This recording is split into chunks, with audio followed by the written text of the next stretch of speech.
Nós vamos rezar juntos um salmo, preparando o nosso coração para nesta noite santa de sexta-feira da Paixão, acolhermos a palavra de Deus, a palavra que Deus dirige ao coração de cada um de nós que aqui está nesta noite.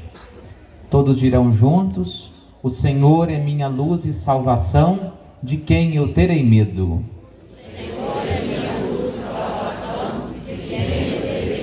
Os malvados, quando avançam contra mim querendo derrubar-me, são eles os inimigos e opressores que tropeçam e sucumbem. O Senhor é minha luz e salvação, de quem eu terei medo? Se contra mim uma batalha estourar, não temerá o meu coração. Se contra mim um exército se armar, mesmo assim confiarei. O Senhor é minha luz e salvação, de quem eu terei medo? Sei que a bondade do Senhor eu hei de ver na terra dos viventes. Espera no Senhor e tem coragem. Espera no Senhor. O Senhor é minha luz e salvação, de quem eu terei medo?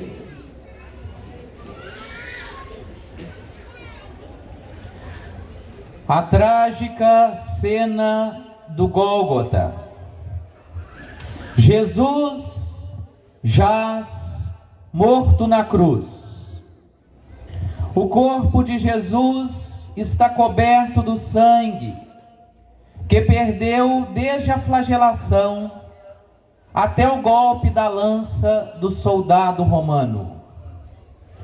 O sangue coagulado se mistura ao suor, à lama do caminho, aos escarros que ele recebeu dos sacerdotes, dos soldados da turba. O corpo de Jesus na cruz é uma única ferida, de cima a baixo. Sua cabeça, toda rasgada pela coroa de agudos espinhos. Seus cabelos se desprendem da cabeça, empapuçados de sangue. Suas mãos e seus pés estão atravessados pelos duros cravos. Suas costelas estão à mostra. Seu lado está rasgado pela lança do centurião romano. O corpo de Jesus na cruz, meus irmãos, não tem mais aspecto humano. O corpo de Jesus morto na cruz causa repugnância. Quem o vê desvia o olhar. A trágica cena do Gólgota. A cruz é o mais vil instrumento de tortura dos romanos na época de Jesus. Roma dominava a região palestina. Tão penosa e desprezível era a pena máxima da crucifixão, que era imputada apenas a estrangeiros. Um romano nunca poderia ser crucificado. Geralmente, as hastes das cruzes já ficavam fincadas em lugares específicos, onde havia circulação de pessoas, visibilidade, porque a pena da cruz era exemplar, visava advertir o povo a não se rebelar contra os poderes estabelecidos, contra o império mais especificamente. Segundo as Escrituras, a haste da cruz de Jesus estava fixada no monte chamado Calvário da Caveira, por onde as pessoas deviam passar para chegar na cidade de Jerusalém. Como os demais condenados a este suplício, Jesus carregou a parte horizontal da cruz até o lugar da crucifixão. O peso era tão grande que, como nós bem o sabemos, teve que ser ajudado por Simão Cirineu. Jesus estava muito enfraquecido quando seguira ao Calvário com o madeiro às costas, porque havia sido preso na noite anterior, depois de julgado na casa de Caifás.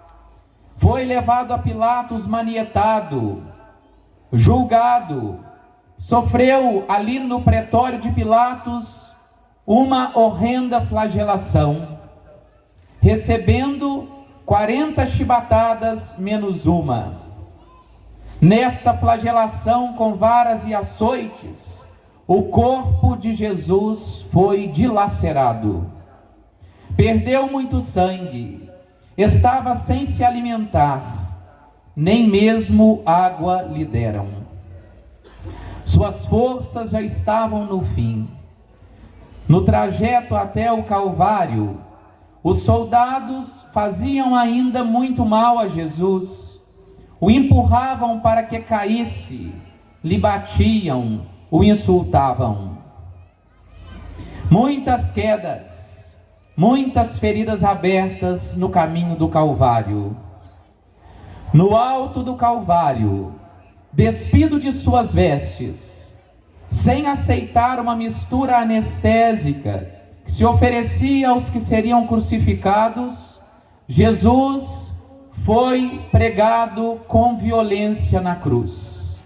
Obtusos e agressivos cravos, a golpes impiedosos de martelos, rasgaram e penetraram os pulsos e os pés de Jesus. Primeiro, as suas mãos foram pregadas.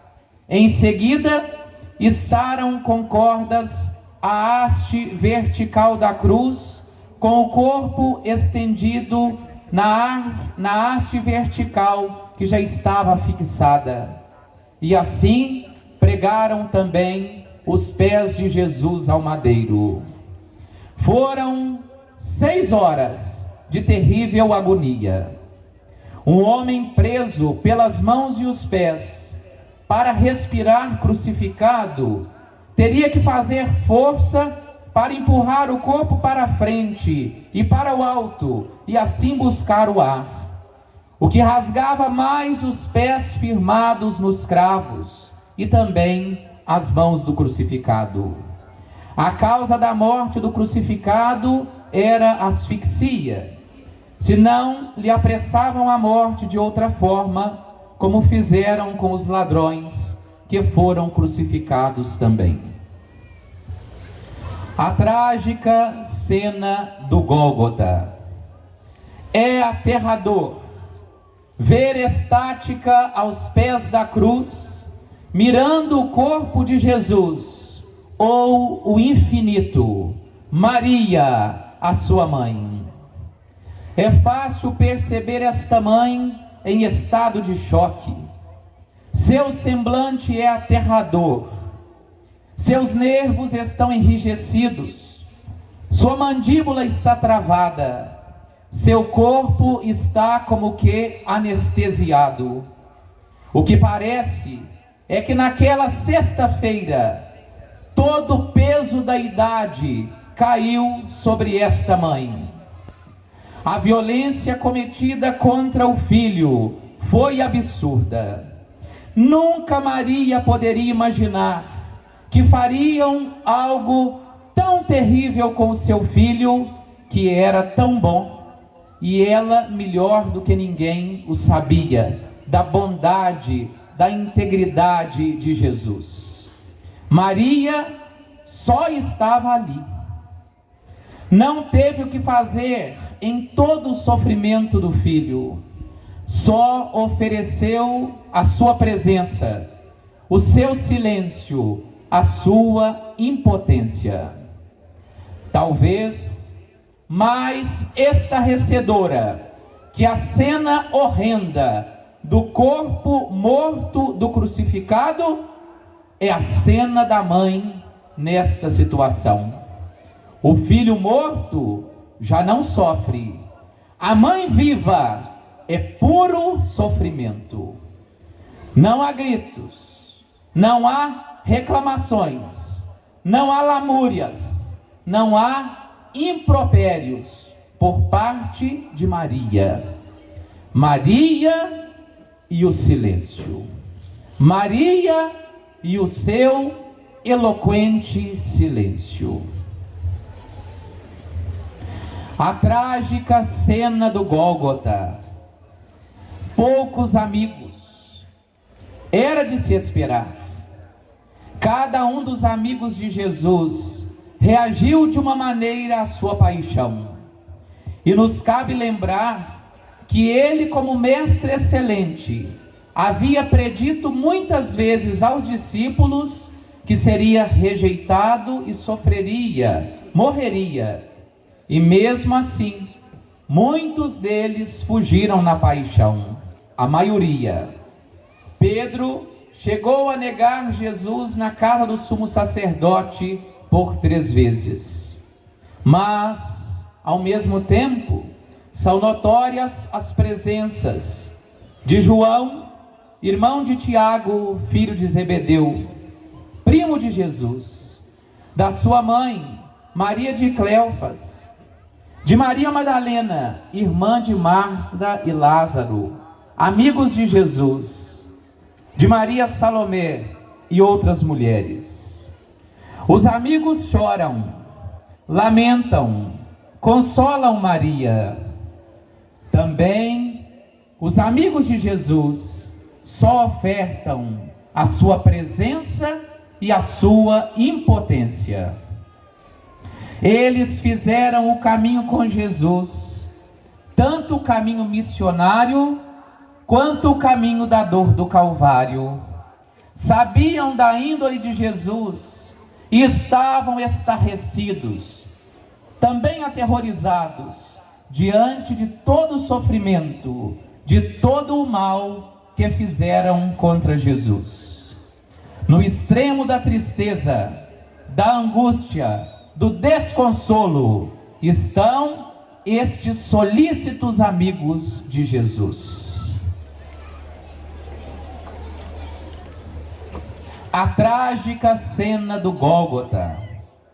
Os soldados romanos e da guarda dos sumos sacerdotes estão exaustos.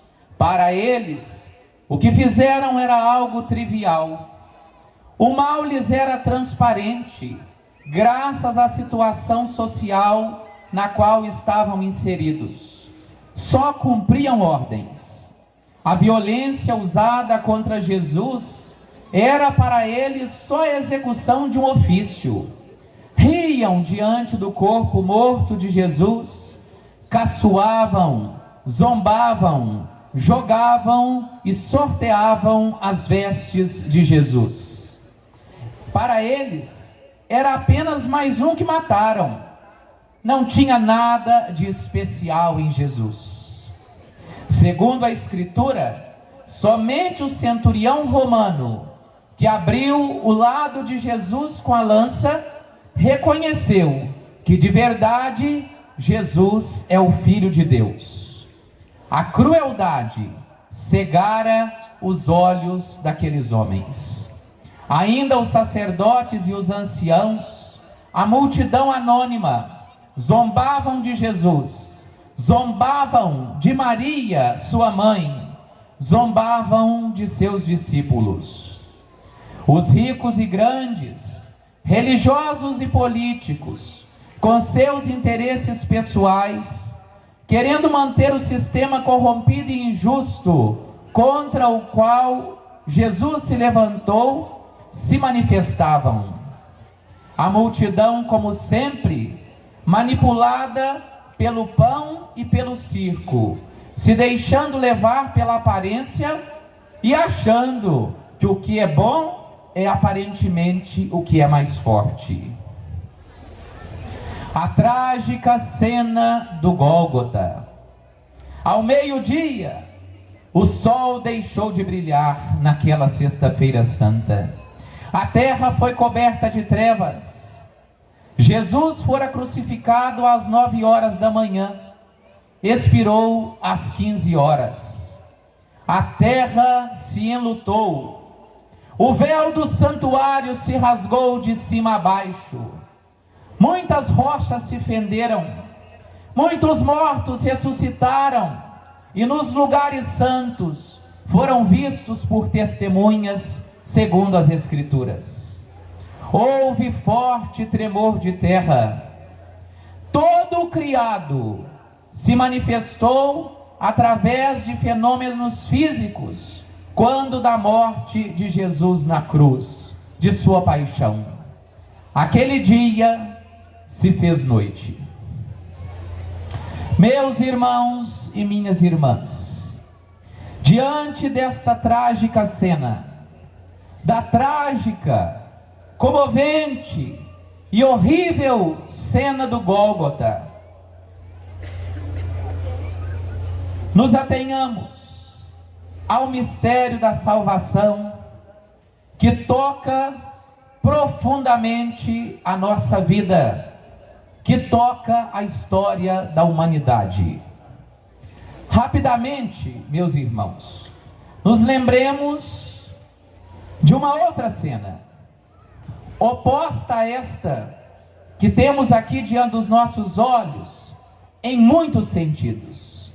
Mas perceberemos que nesta outra cena, a do paraíso, a do jardim do Éden, no início do mundo, está o embrião do Calvário, da trágica cena do Gólgota.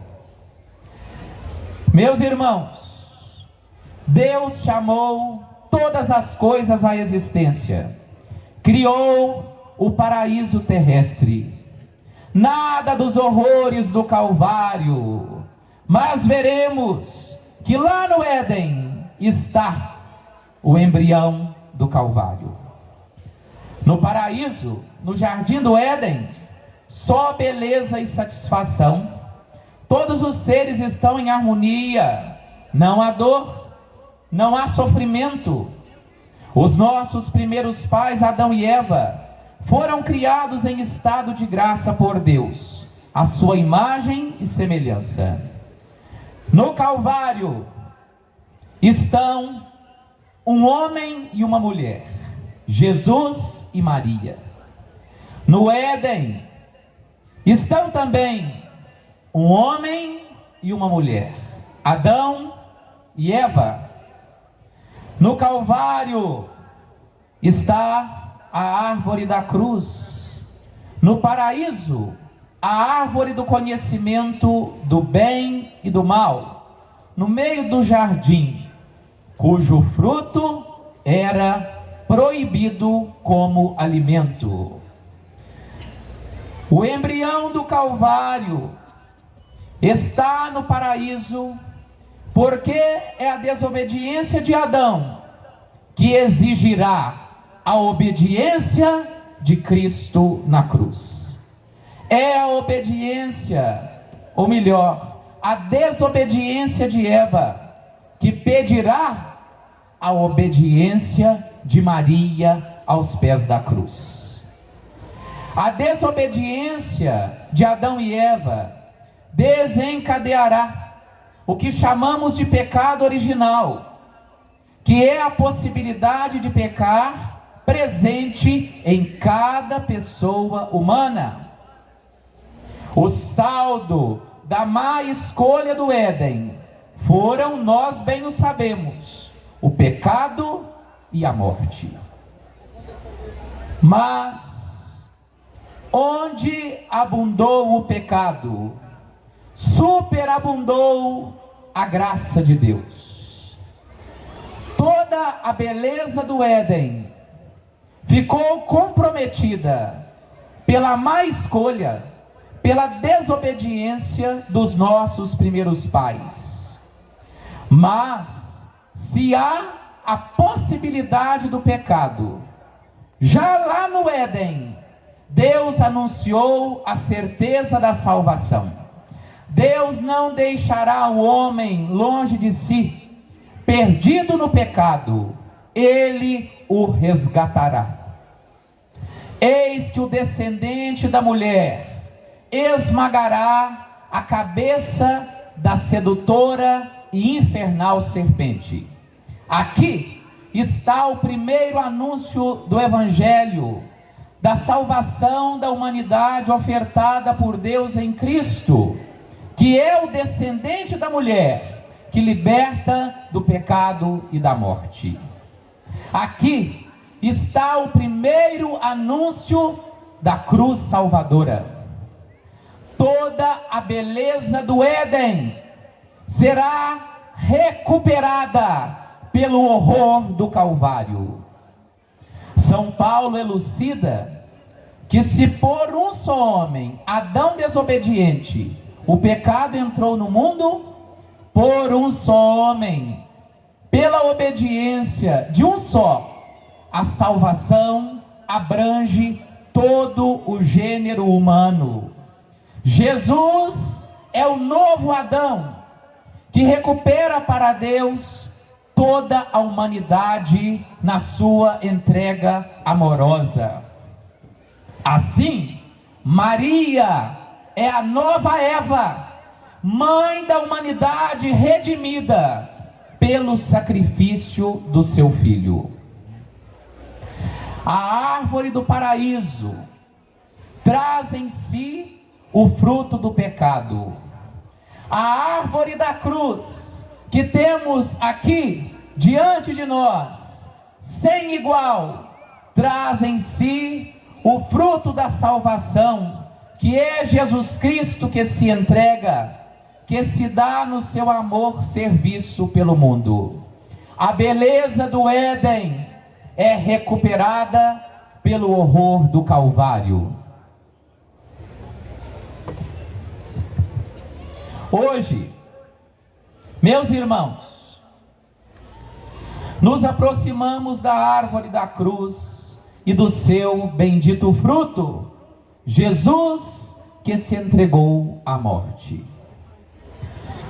O que nos provoca a cruz e o crucificado? Olhemos para a cruz. Quais sentimentos brotam nos nossos corações?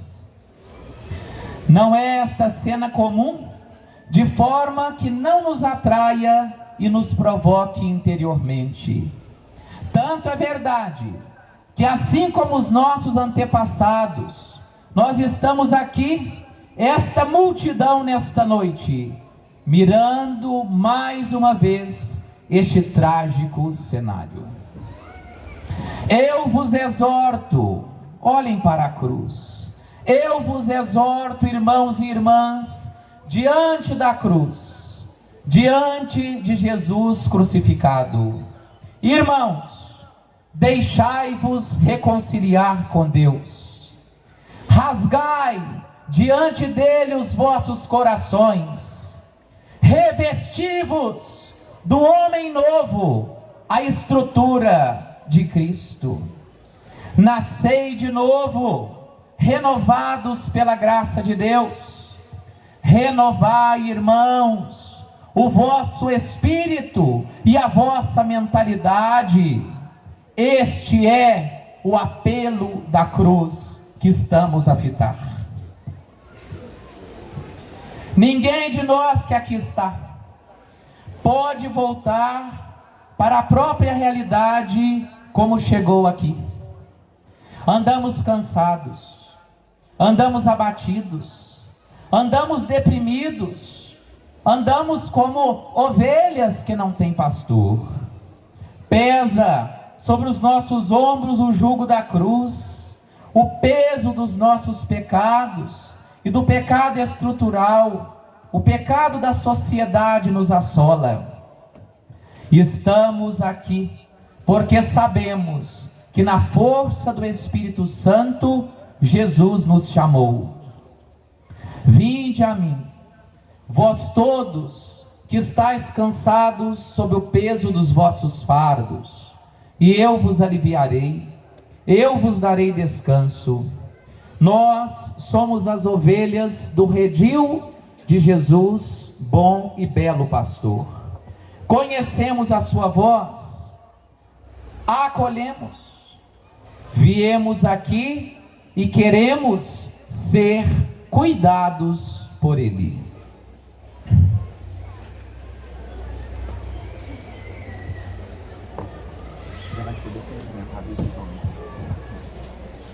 O pecado gera inimizade com Deus, conosco e com o próximo, e também com a casa comum. Quando pecamos, nos fechamos na crosta do egoísmo que nos prende em nós próprios. O pecado gera a inimizade em casa entre o marido e a mulher. Quantos casais vivem de uma maneira horrorosa, sempre se opondo, se agredindo com palavras e o que é absurdo, até fisicamente.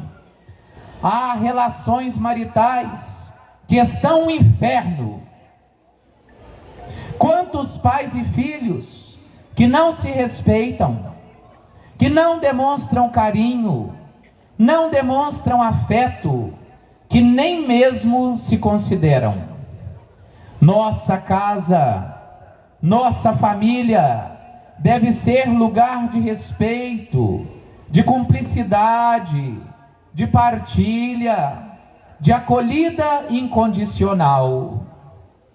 Não podemos ser família de fachada, que quem vê na rua acha que é um céu, mas que no seu interior está destruída.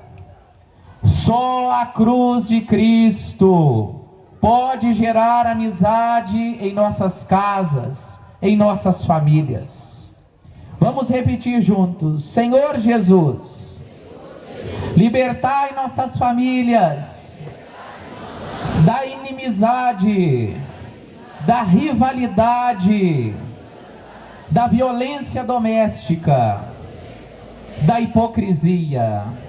Amém. Pedindo esta graça, nós vamos retirar da cruz de Jesus o letreiro onde está escrito: Jesus Nazareno, Rei dos Judeus.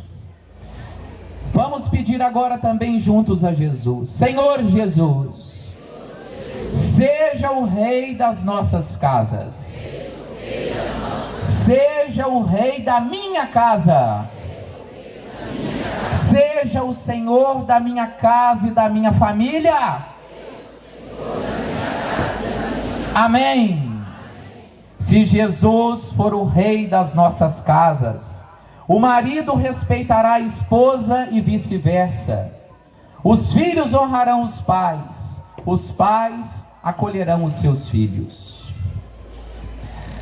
Na nossa igreja, nós percebemos muita inimizade, fruto do pecado. A igreja precisa se converter e se reaproximar de Jesus crucificado. Digamos, como igreja, Senhor Jesus, queremos estar junto a vós na cruz. Amém. São evidentes na igreja disputas, fofocas, perseguições, intrigas horríveis de toda sorte, muito desamor. Parece que onde nós dizemos adorar Deus como nosso Pai, nos esquecemos que, sendo Ele nosso Pai comum, nós somos irmãos e irmãs uns dos outros, como Jesus nos lembra. Que pela força radiante da cruz, a igreja agora, a nossa paróquia, seja exorcizada das forças opostas ao Evangelho. Que permaneçam na igreja os que se abrem à amizade para com o próximo. Que aqueles que não querem caminhar no amor, não consideram os irmãos como companheiros, vão para bem longe da igreja, para bem longe da nossa paróquia, pedindo hoje a purificação da igreja. Nós retiramos a coroa de espinhos da cabeça ferida de Jesus.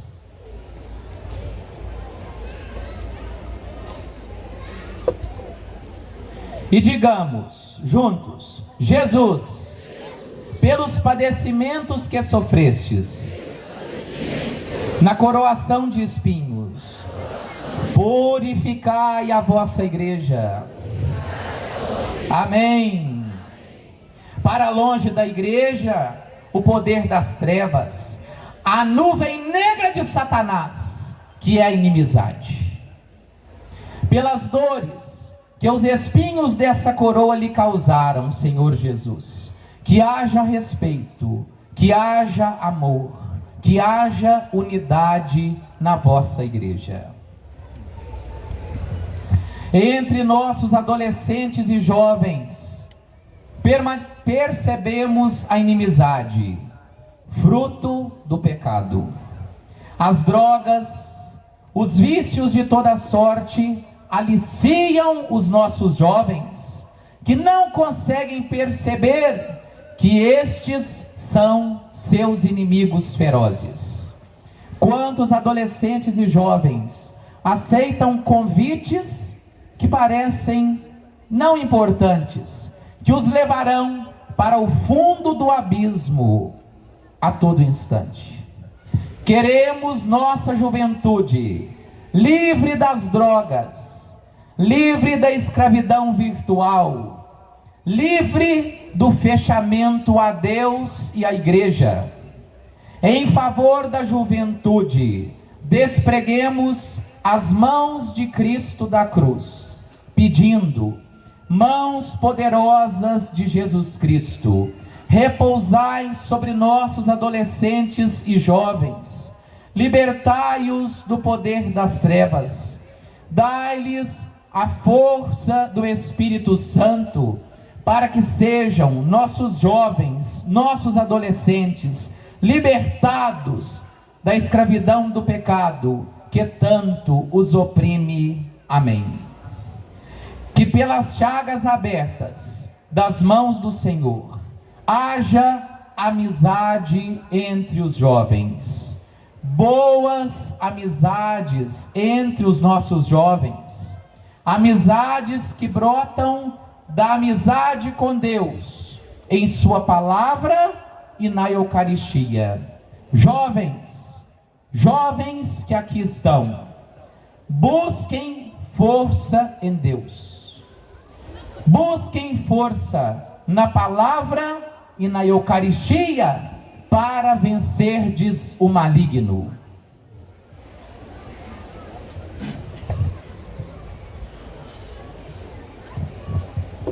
A guerra é o maior sinal da inimizade instalada entre nós.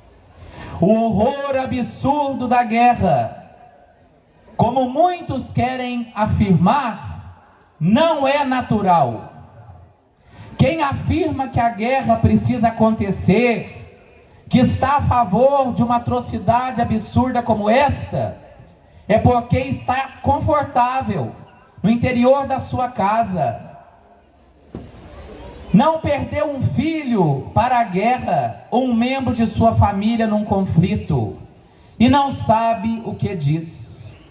Diante dos que são a favor de qualquer guerra, cabem as palavras de Jesus: Pai, eles não sabem o que falam, eles não sabem o que fazem. Que a feiura da guerra tenha um basta, cessar fogo, que haja paz no território palestino, que haja paz na Ucrânia, que haja paz no Brasil, que haja paz em Carmópolis de Minas, que a paz reine no mundo inteiro. Benditos os pés do mensageiro que portam a paz. Os pés dele têm que estar livres. Os pés de Jesus, o príncipe da paz. Os desprendamos. Se Jesus caminha entre nós, não há violência, tendo sido ele vítima da pior das violências, de pior que o ser humano pode fazer. Se Jesus caminha entre nós, não há injustiça de nenhuma espécie, não há fome, não há falta de acesso à educação, à saúde, à cultura, ao que é básico para que se viva com dignidade. Caminhando entre nós, vos pedimos, Jesus, e nós vamos repetir juntos: paz e igualdade, paz e justiça, paz e respeito, paz e solidariedade, paz e preservação do meio ambiente, paz e o pão de cada dia, paz e saúde. Amém. Que convosco caminhemos, Senhor Jesus, para construirmos a paz.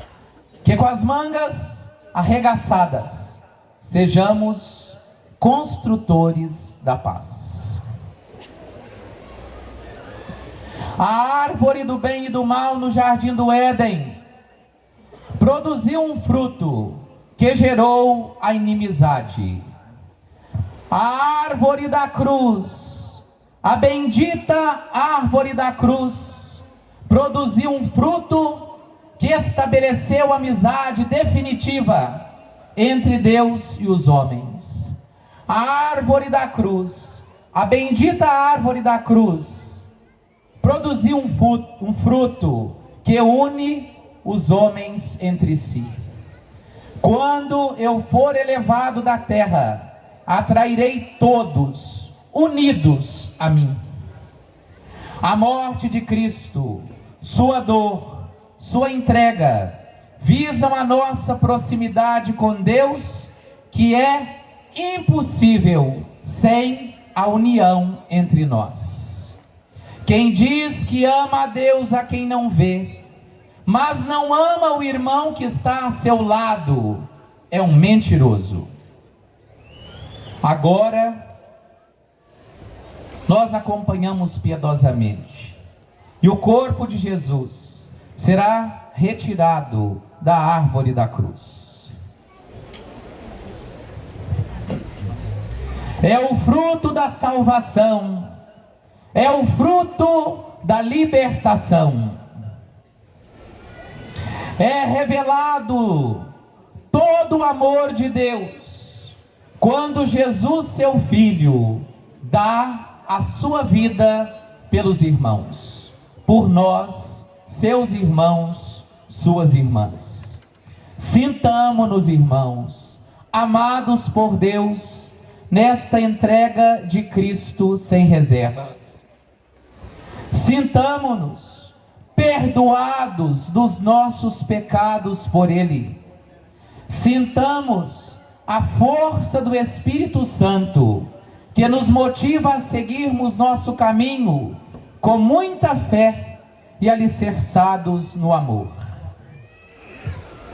Maria, com o filho no colo, mãe dele e mãe nossa, que sejamos nós também acolhidos, Maria, em seus braços. Somos muito aqui, ou melhor, somos muitos aqui, Mãe Maria, cada qual com seus próprios dilemas, cada qual com as suas dores, cada qual com seus sofrimentos. Nos acolha, Mãe Maria, nos aconchegue e nos alivie. Ouvimos agora, mais uma vez de Jesus: eis aí a tua mãe. Eis aí, meu irmão, minha irmã, a tua mãe. Eis aí a nossa mãe. Maria é nossa mãe. Maria é mãe da igreja, de toda a igreja, de todos os discípulos e discípulas de seu Filho Jesus. Que por sua intercessão dela, nova Eva, esmaguemos com Cristo a cabeça da serpente do mal que ronda as nossas vidas. Que nossos inimigos, aqueles que nos desejam e fazem o mal, bebam do seu próprio veneno, pela intercessão da Virgem Maria, a Senhora das Dores.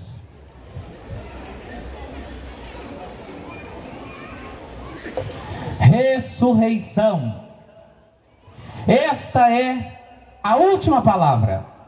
A última palavra no caminho de Jesus. Não é a morte. Não foram a dor, o sofrimento que estamos agora a meditar. Ressurreição. Esta é a última palavra. O Papa Francisco aponta como grande problema da nossa época o enfraquecimento da esperança. Tenhamos esperança, irmãos. Irmãos, sejamos da esperança. Vamos de esperança em esperança. Utopia na ressurreição desse Jesus que agora nós sepultaremos. Esperança na amizade social entre nós, que será uma realidade. Esperança na amizade social, que será uma realidade. Esperança, meus irmãos, esperança na vida eterna. Amém. Louvado seja nosso Senhor Jesus Cristo.